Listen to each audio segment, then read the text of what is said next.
Ndugu yangu nikuulize swali. Naam.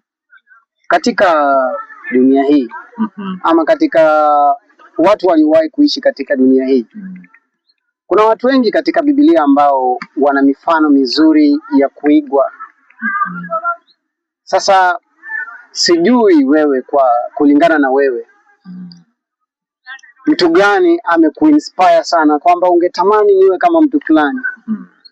Unatamani kukua kama nani katika Biblia labda? Kulingana na mimi ningetamani niwe kama Yusufu. Kwa nini? Aswa ukiangalia kwa ile story ya Yusufu ambapo bibi wa ama mke wa Potifa alipotaka kulala naye akawa anakataa na akakimbia. Kwa hivyo kwa binadamu wa sahi ama binadamu wa kawaida ni ngumu sana kuwa na hiyo self control kama Yusufu, na utapata kwamba mara nyingi tunaanguka kama binadamu kwa sababu hatuna hiyo control.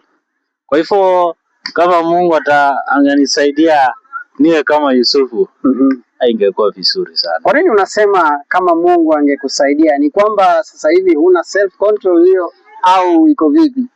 Hii imekaje?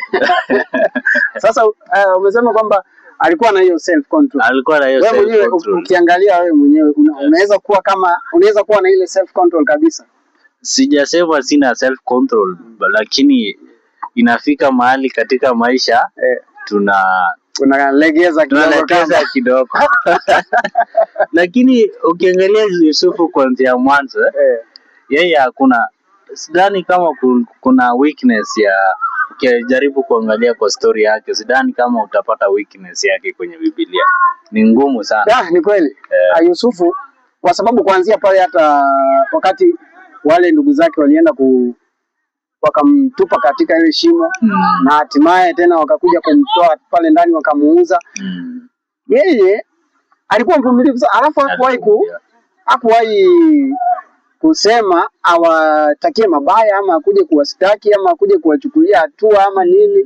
Yani alafu tena yeye akawa anawasaidia pale kwenye Misri. Tena akawasaidia. Na hao ndio walimfanyia vibaya. Kama ingekuwa sisi binadamu wa kawaida, hatimaye ungefanya revenge. Nasema kama ingekuwa mimi.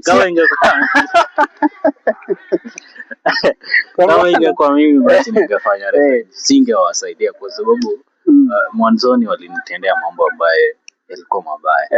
Kwa hivyo huyu Yusufu alikuwa mtu mzuri sana. Na ningetamani niwe kama yeye.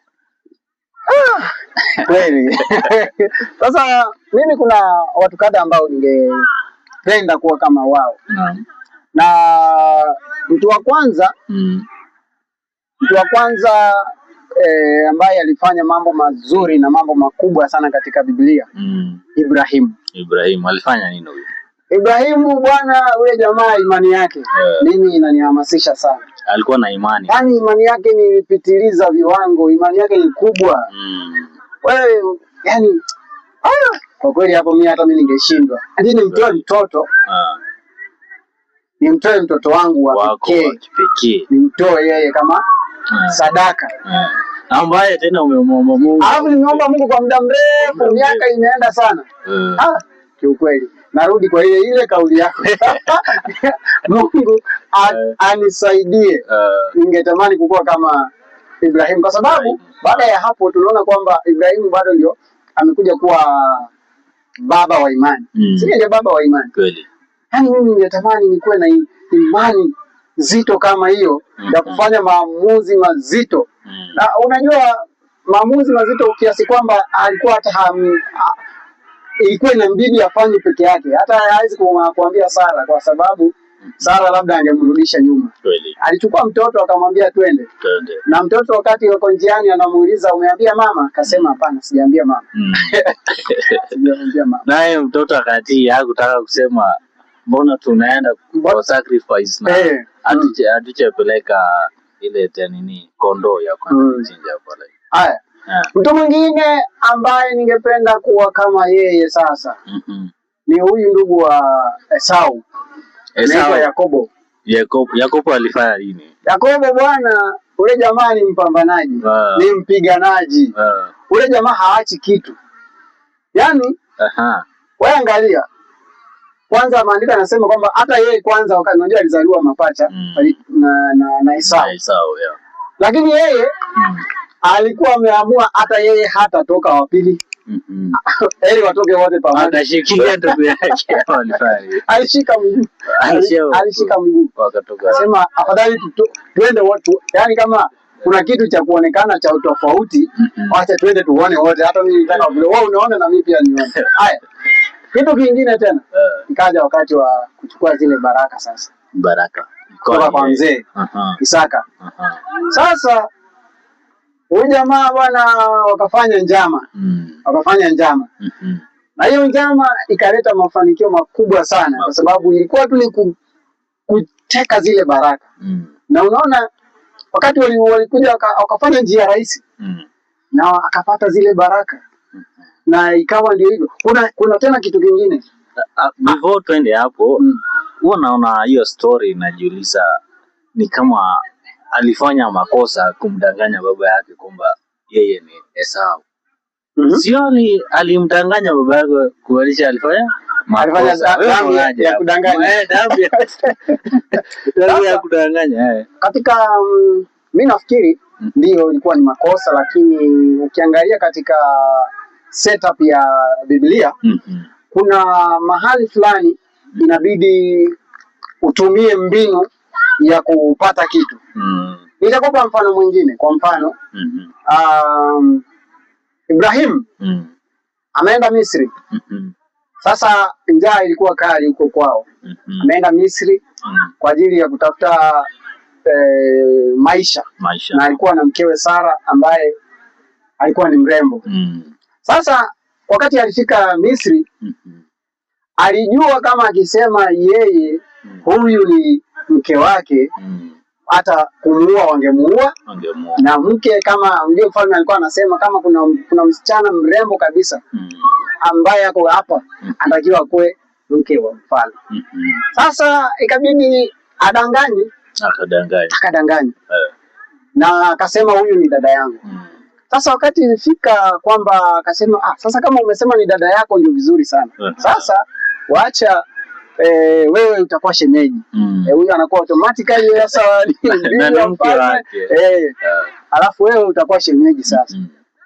Sasa ile story ukiendelea kusoma pale ndani, nimesoma vitabu vingi. Na kuna kitabu cha mafundisho pia ambacho kinaelezea kwamba kuna wakati mfalme alikuwa akitaka kumnajisi huyu bibi ya Ibrahim. Anataka kufanya naye mapenzi. Lakini wakati alikuwa anataka kwenda akimguza hivi, mfalme anabadilika. Anakuwa sanamu. Anakuwa kama hivi. Anabadilika kuwa sanamu. Akimwachilia anakuwa sawa. Kwa hiyo Mungu hakuweza kuruhusu amkamate amfanyie jambo lolote lile. Unaona? Sasa na baada ya hapo mfalme akaamria akasema ujeni mtoe huyu mtu hapa. Alifai tena kabisa. Alifai. Kwa hivyo ilikuwa mipango tena ya Mungu. Ilikuwa mipango ya Mungu. Kwa hivyo mimi nadhani kuna kutumia ujanja na kuna kuwa mwongo. Kwa hivyo nani Yakobo alitumia ujanja. So Biblia inatu kwa hiyo context Biblia inatuambia sisi nini kama sisi binadamu kwa mjanja. Sikumbuki verse lakini kuna mahali Biblia inasema weni werevu kama nyoka. Sijui kitu kama hicho nitakuja kuconfirm. Alafu weni wapole kama njiwa. Kama njiwa. Kama huwa pale njiwa inamaanisha njiwa. Sasa kwa nini nyoka ni mwerevu? Kwa nini nyoka ni mwerevu? Nadhani kwa nini Biblia inasema nyoka ni mwerevu? Nyoka ni mrefu. Mimi sina waso. Haya, turudi huko Eden sasa. Turudi Eden. Alimdanganya yule. Sawa. Unaona alitumia ujanja akahakikisha mwanadamu ameingia katika dhambi. mpaka leo hiyo dhambi inatokea sisi watu binadamu wote tunaoishi katika dunia hii. Kwa hivyo ukiwa mwerevu unatumia ujanja. Sasa werevu wanatumia ujanja, wajinga wanatumia uongo. Sijui kama unaelewa. Kwa Kiingereza wanasema be meek but not stupid. Be meek but not stupid. Yaani tu kuwa mpole lakini tena usiwe mpumbavu. Lakini watu wengi wanasema kwamba kuwa mpole ni kama kuwa, yani kuwa mpole ni kama ni kama weakness, yani atu wewe unasemaje hapo? Hapana, kuwa mpole haimaanishi weakness. Kwa sababu sometimes hata hiyo kimya inaweza kuwa ni silaha kubwa sana. Kuwa mpole mara nyingi, na kama umefanya ama umesikia baadhi ya utafiti, watu wamekuwa wakisema kwamba watu hao ambao wananyamaza sana, jihadhari sana, kuwa makini sana nao. Kwa sababu hujui anafikiria nini. Sasa kuna rafiki yangu huko akaniambia, alikuwa amekamatwa ako jela sasa. Baada ya kutoka akaniambia huko jela maisha sio rahisi. Unaambiwa msipatikane mko watu wanne, watatu wanne. Msipatikane mko wanne. Kwa kundi mko mnaongea. Mnaongea mnapanga kitu gani? Mnapanga nini? Alafu tena usipatikane peke yako. Tena. Usipatikane peke yako. Usipatikane peke yako unapanga nini? Nini unawaza peke yako? Haya.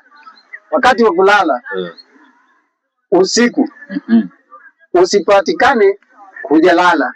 Na unajua kulala walikuwa wananiambia wanalala saa 9 jioni. Saa 9 jioni wameshakula. Sasa saa 10 yani nitajiona ushalala. Sasa ukipatikana hiyo saa 10 hujalala.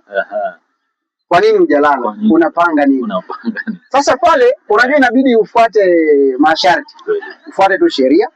Haimaanishi kwamba wewe ni mpumbavu kwa sababu una akili, unaweza kulala lakini hujalala ama nini kitu kama hicho. Sasa kuwa mpole saa nyingine ni kuangalia tu kwamba mazingira ninaweza kuumiza mtu.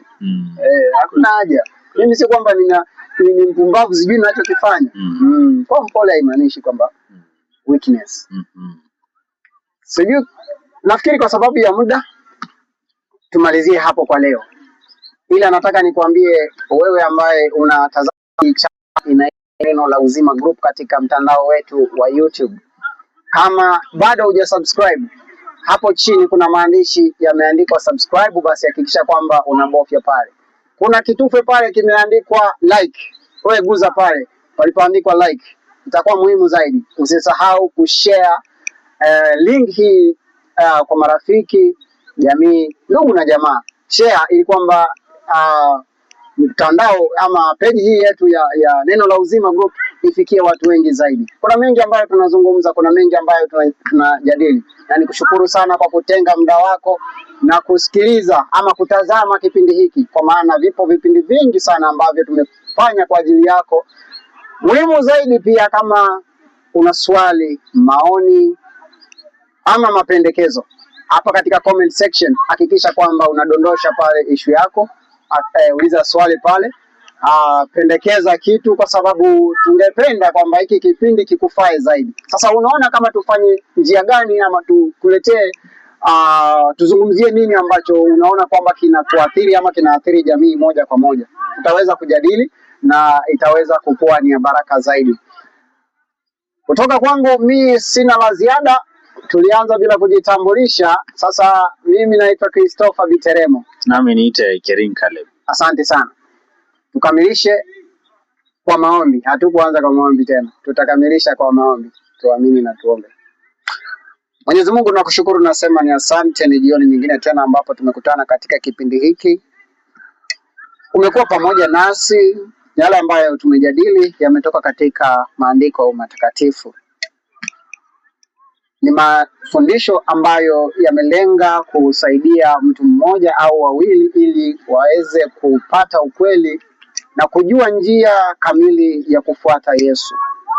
Hivyo tunaomba hata kipindi hiki kinapoenda hewani kiwafikie wengi na kiwafae wengi. Wengi wabadilishe maisha yao, haswa vijana. Wabadilishe mtazamo, wana nafasi. Nasi tumechukua jukumu hili ili kuwafundisha, kwa maana ni vijana wenzetu. Tunaomba uwasaidie na kuwatumia Roho wako ili akazungumze nao katika mioyo yao, maana unawajua wenyewe. Mafundisho haya yawabadilishe, uwaelekeze warudi katika njia yako. Ni katika jina la Yesu naomba hata na kuamini.